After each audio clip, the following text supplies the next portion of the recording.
Welcome back to Valley of Movers and Shakers, and I'm here to introduce our first guest today, Derek Black, who is a local realtor, and he's also a longtime member of the Fresno community. Derek, welcome. Thank you, Kevin. So, you are a realtor and you work with Remax Gold, and we're going to, in a while, talk about some of the exciting things that are going on, not only in your personal real estate practice, but in the market in general. Yeah. But before we do that, let's let you introduce yourself to our viewership. Who Derek Black is and what your connection is to the Valley. All right. Pretty simple. I've been practicing real estate for the last 3 years, just a little bit more. In that time, I've had the privilege of working with quite a few clients, teetering around that 50 homes mark. So there's been quite a lot of activity, especially in the last 2 years of the market. I've seen a lot of things move and shake. Yeah, it's but been busy. before that, I spent 11 years as a plumber. I've been playing drums since I was 13 years old. I've got a family, 3 kids, and You got a busy, full life. Oh yeah. Yeah.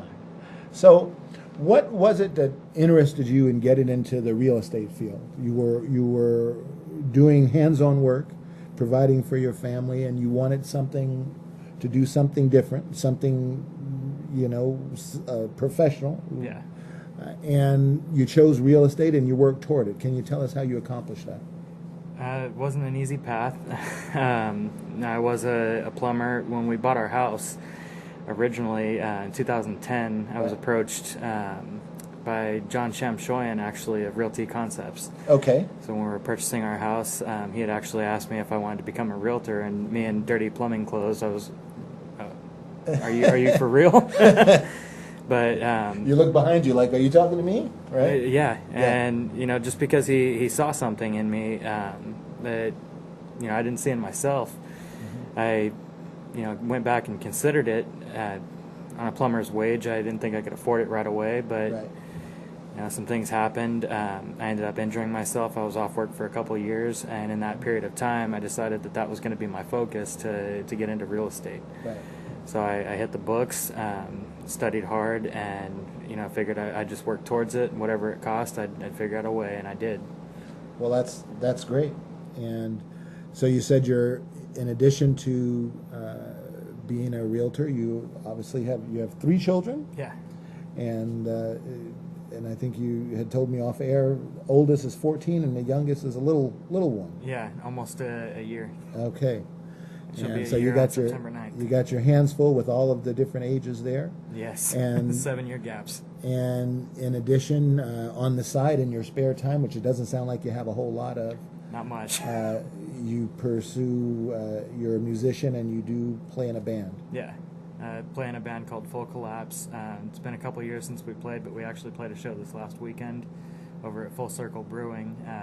We were doing a set of Deftones covers. Oh, so okay. that was pretty There fun. you go. That's a nice fun way to get back to it. All right. So let's talk about your real estate practice. Yeah. Now you're working. You're working and associating with Remax. Yes. Right here in town, up on Herndon and Fresno Street. That's correct. And you've been there with them for how long? I've been there since April. All right. And what is the focus of your real estate practice? Do you do a little bit of residential, commercial, or do you have a particular focus? Pretty much 100% residential as of the last couple of years. Okay. I've dabbled a little bit in land purchases. I do work with investors, so there's kind of a diverse little crowd that I do work with. But I'm not picky. Buyers, sellers, pretty much anything that I can help someone with. Great. Now, what do you look for in a property? Obviously you have to have someone who's willing to list their property, but if you're talking to some people out there who are thinking of listing a property, what words of advice can you give to them to make the things that they can do to make their property more marketable? Clean. Make sure that the property is cleaned up well. Right. That if someone's going to be taking pictures or coming in to view the home, that it's tidied up. Not a lot of things moved around. Kind of declutter. Right. make the space feel a little bit more open, welcome. Family pictures, things like that should be technically taken down. One, for the safety of their family. Sure. Two, because people walk through the home, you don't really want them to have a connection with who they're buying it from. You want them to have a connection with the house property itself. Yeah, That's right. And so remember that, folks, when you're listing your property. And I know I've talked to several people recently who are, get it neat, declutter, and don't make it the house about you. Make it about the property, right? Is that fair to say? Definitely. Okay. And so when someone lists a property, can you explain maybe to those who are thinking of diving into this? It's a seller's market right now, right? It still is a seller's market. All right. How the process works from, if I say, okay, I want to sell my property and I contact you, what are the steps that we go through? Well, the steps that I typically go through, I like everyone to be able to see a clear vision between listing to the finish line till closing. So typically I'll walk the seller through about every step of the process, what to expect on a home inspection, what to expect on a pest inspection, where the negotiation points are going to be at in the deal, because it's not just the offer. There's also, after all the inspections are done, typically there's a request for repairs that comes in. Right. Is that request for repairs going to be humble, or is it going to be very aggressive, and how to deal with those kind of things? So what is it going to take to smooth out and keep the deal moving smooth, to move forward and cross that finish line without hurting the pocket too much of either party? But if I'm working for the seller, of course the advice is going to be, this is what you're going to have to look out for. So inspections we can get out of the way.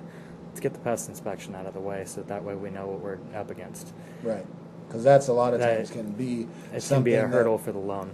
That where the bottom can fall out if you get a negative pest inspection. Yeah. Shows that a lot of remediation has to be done. Mm-hmm. So I don't like surprises. That's right. Yeah, and your clients neither. No. Right. And so, how would you describe, Derek, your philosophy regarding being a real estate professional? And I see here you're a laid back guy. You don't seem like you have the over aggressive hard sell attitude about you. If it works, it works. If it doesn't, it doesn't. Right. Yeah. And just so our viewership can get a sense, if they come to you, just your unique approach to the field. My unique approach to the field is whoever I'm working for, I'm working for them all the way. Mm-hmm. So, whether it's, completing a purchase, I'm going to make sure they get to that finish line if they want to get to that finish line. If they don't, then I'm going to make sure that they find the right fit. Right. I'm not going to, it's never about me. It's always about the client. That's the focus of the business, to make sure that the client's needs are taken care of. Right. So if they decide that, hey, this house isn't for me, then professional heads up. I let the other side know right away, hey, we're not sure if we're going to be moving forward, or if it's a dead pull the plug, time to pull the plug. Right. And so you're someone who makes sure he follows through on these things, because I've heard, not to name any names, not that I could necessarily, but sometimes in a market like this where properties are going fast, people will give you the hard sell approach, and once you sign that listing agreement, then a lot of what maybe should be the realtor's responsibilities, they put off maybe back on the client, him or herself, because they feel like, the time I'm spending on this, maybe I could be, marketing 2 or 3 properties rather than that person's just one. But that's not you. You don't do that. No, we all get busy. Right. But the bottom line is that the client needs to understand what the process is all the way through. Right. If they're lost, it's time to pump the brakes on everything else and make sure that they get back on the right path.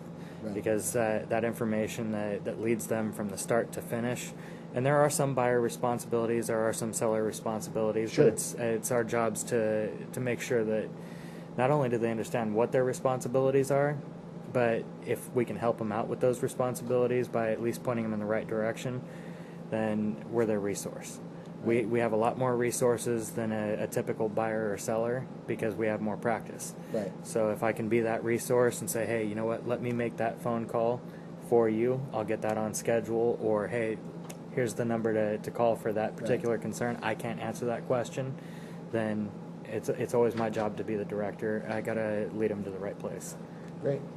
Now, it seems that, and you and I were talking off air about this, that properties these days seem to be going pretty quickly after they get listed. At least many of them are. Yeah, if they're priced right, they move quick. And why do you think that the market has changed in that way from maybe how it was 6 months or a year ago? What do you think's driving this fast-moving market that we've got right now? Supply and demand. When you have a lot higher demand than supply, then all it really takes is the inventory pops up, and there's already a lot of people in line for it. Yeah. And so many buyers versus sellers. And do you think that demand do you find that it's a lot of local buyers and investors, or are we talking about people from out of the state or out of the area, or is it a mix? It definitely varies, but in my personal experience, because I can't speak for parts of the market that I haven't experienced. Right.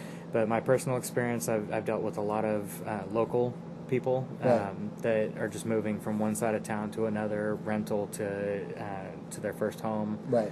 Some people are, doing the move up. Right. They're moving from their first home to their forever home or their next home. Right. Family grows, needs change. From what I've seen in this market, I have seen people coming in from out of town. I've seen Bay Area people coming in. Not too many of those that I've seen versus the ratio of locals. Right. There's a lot more local activity than people coming in from out of town saying, hey, I'm going to buy everything up. It's right. I wouldn't think there's any reason to scare anyone. Right. It's not. We're not looking at that feeding frenzy that maybe we were looking at 12, 13 years ago, where you had that sort of thing going on, where people were just, it seemed like a lot of people from outside the area were just trying to buy up as many properties as they could. It's not that type of market. No, the way it is right now, at least from my perspective, everything that I've seen has been just, people that there has been people from out of town, but like I said, the ratio is pretty low to locals, so there's a lot of local people buying and selling. Right.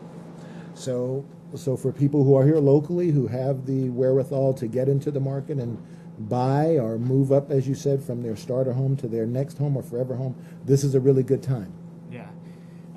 Now there's never really a good or bad time to buy or sell. Right. There's just when you're ready. Right. So as of right now, it's definitely a good time to sell if you've owned the home for more than a couple of years, because most likely you have equity. Right. It's not the case for everyone, but sure. If it is the case, then yeah, it'd be a good idea to sell.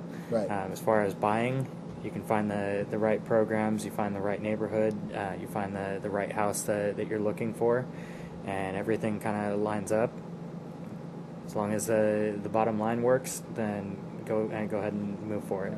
There's not a lot of buyer incentives right now, as far as like first-time home buyers. They don't have the tax credits or anything else that we had available a few years ago. Right.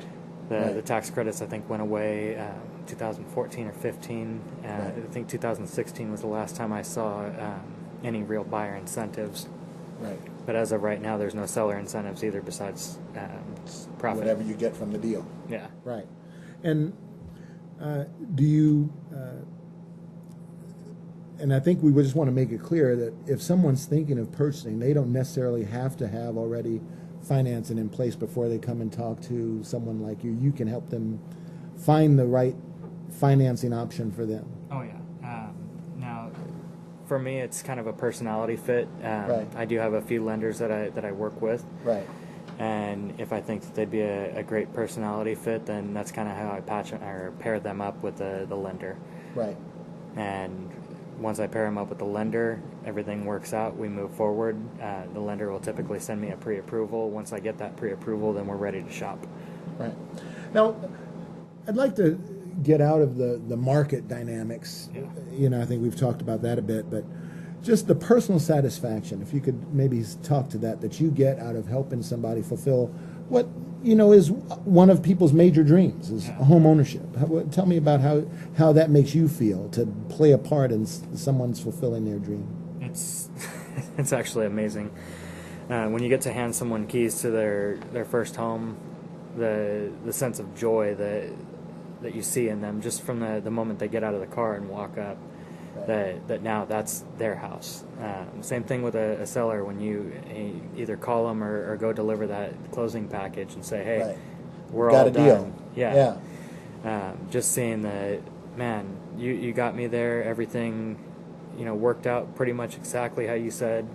Because I like to give these people a little bit of foresight. You set the expectation. Kind of under promise and over deliver is a better method than over promise and under deliver. Right. Because then at that point, as long as you explained all the obstacles, everything that they could possibly come across, and they think that not only did you give them a path that was clear all the way through, but the satisfaction of knowing that they're done, that really does ring true.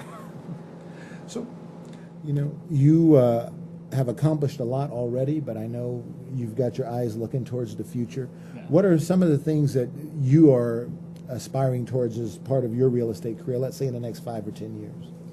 I've already got a lot of that mapped out. I do want to open up my own brokerage and actually kind of take the reins as a leader. I'd like to bring in some people to work underneath me.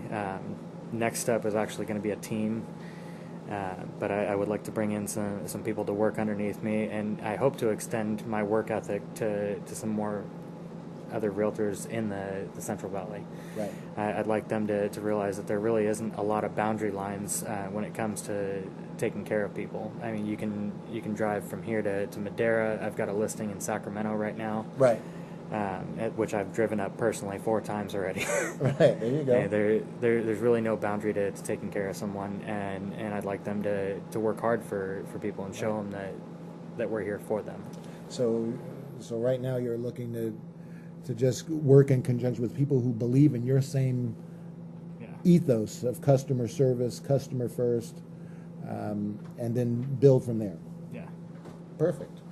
I know you brought some listings, Yeah. or a listing, right, that you I wanted brought to a listing. discuss. Everything else is in escrow. That's great. Well, I showed you this is a busy, hardworking, effective guy. Yeah. But let's look at the listing that you brought and give us a sense of what it's all about. Okay, so the listing that we're looking at right now, 2655 Whittier in Clovis. This home is actually located off of Gettysburg and Fowler. I just did a very, very busy open house this weekend.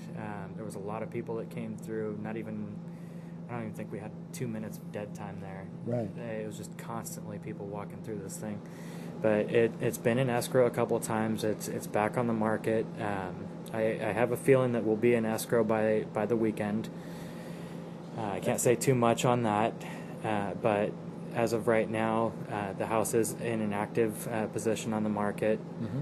And it looks like it's a fairly spacious home. Oh yeah, it's 2366 square foot on a 10,800 square foot lot. Right. 4-bedroom, 2.5 bath. It's got a pool, a private cabana in the back. Right. The owners are giving up the spa with the purchase. Okay. So when they sell the house, it comes with the spa. Yeah, what better to come home to after a hard day than to be able to sit in your own spa and in your own yard. Yeah, pool, spa, cabana. This thing's got a backyard paradise. Clovis schools, right around the corner from the Sierra Vista Mall. I mean, location. This one's got it. Right. That's fantastic. And when you have your open houses, you have obviously you're expecting a lot of people. Do you have some assistants in the open house? Some folks that help you show the property? Yeah, I'll usually bring a lender with me. Sometimes I'll bring either an assistant or somebody to kind of help me show the house. Right. Only problem with an assistant is they really can't answer too many questions. Sure. So you bring a lender and they can focus a little bit more on, hey, this is what it'll cost you to buy the house. Here's the information sheet. I can kind of go over things like that with you, and then they put me right back in contact with the buyer directly. Right. So it kind of does help out a little bit there. That's great. Well, this looks like a great property, and like you said, it's very conveniently located in Clovis. Well, that's great. Now, what is a property like this, if you don't mind my asking? What is this property going for at this time? 379.9. Okay, okay, and that's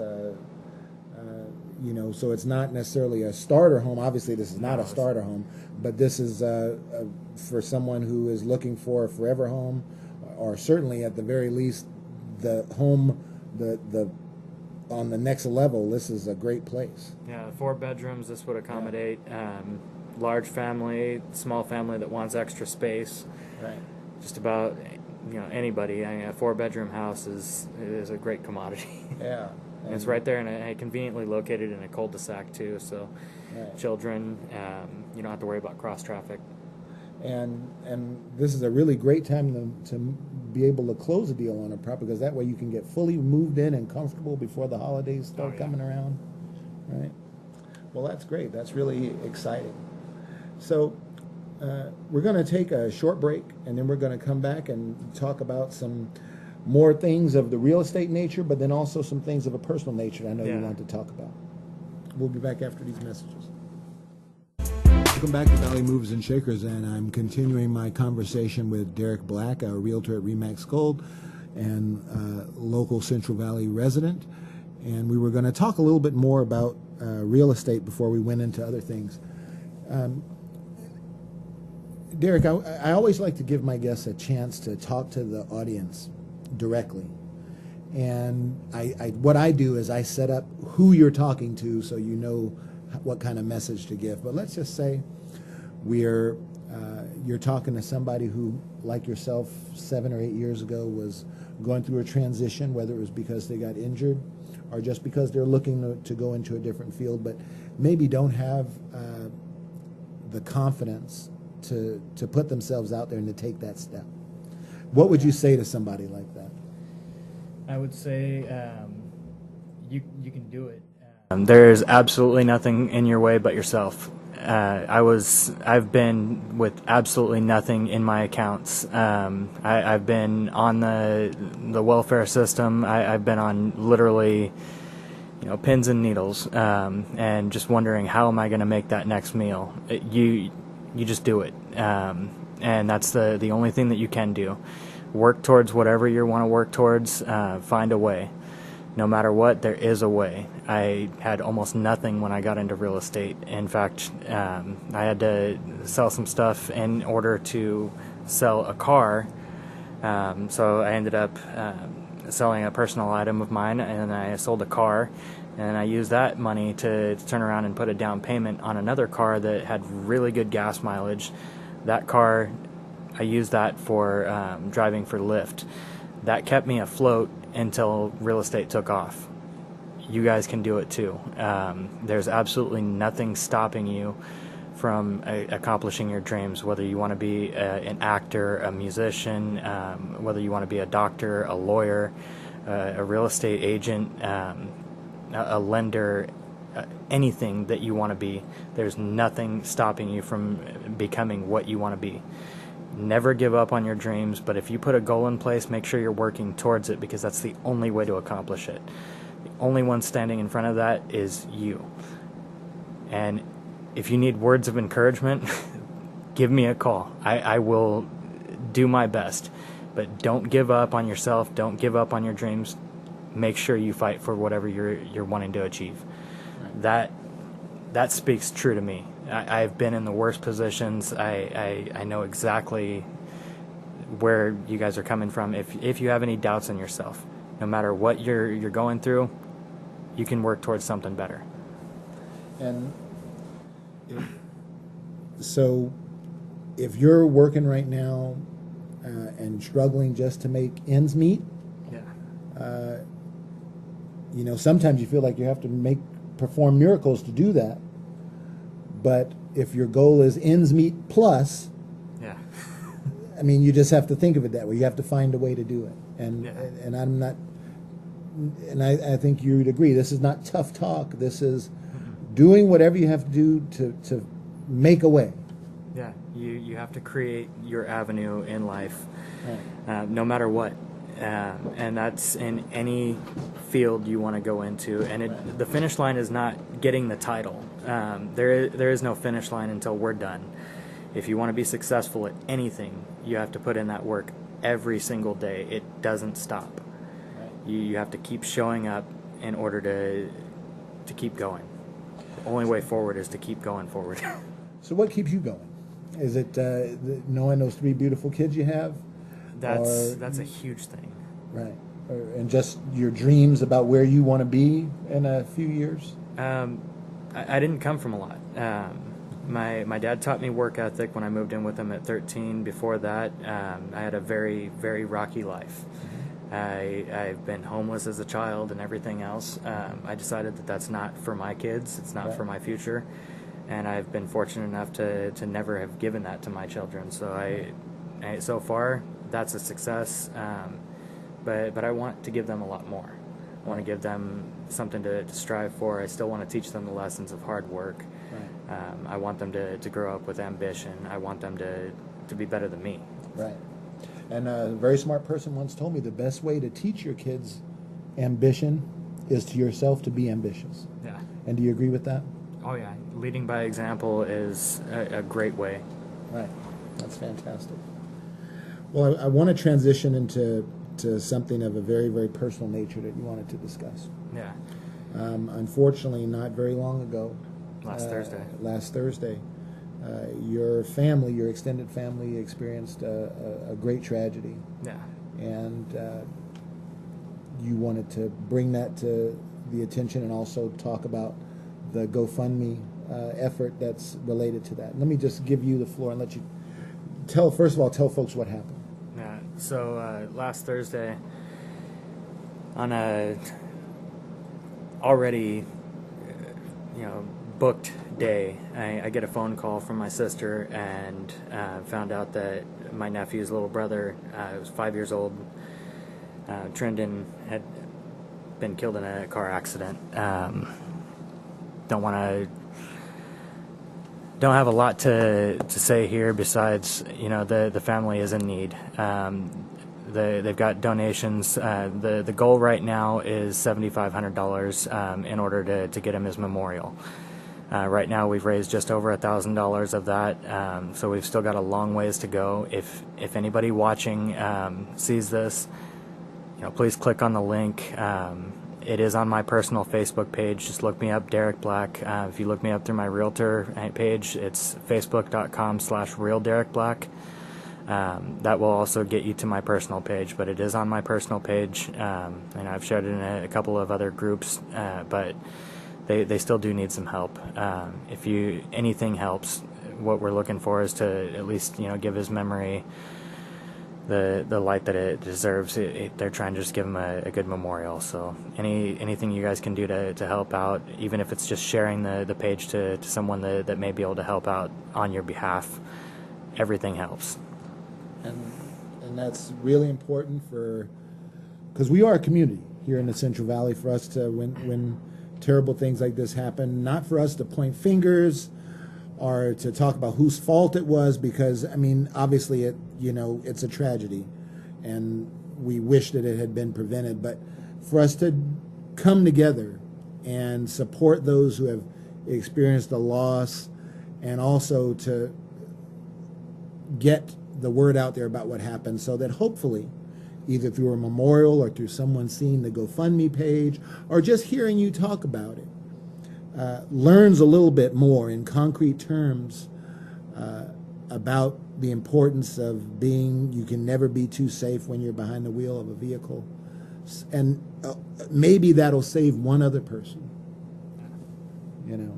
And so it's very important to talk about these things. And I know that we started the show saying that this was a show about good news, but anything can be good news depending on how you direct your energies. The good news is that there's kind of a call to action, and we can help out a family in need. Right. So if we can be of service to them, I've donated. I may donate even more, but at this point, this is a call to action, and we're just looking for a little bit of help from the community here. Anybody sees this, don't turn the other way. If you can help out in any way, like I said, if you can share it, that even helps.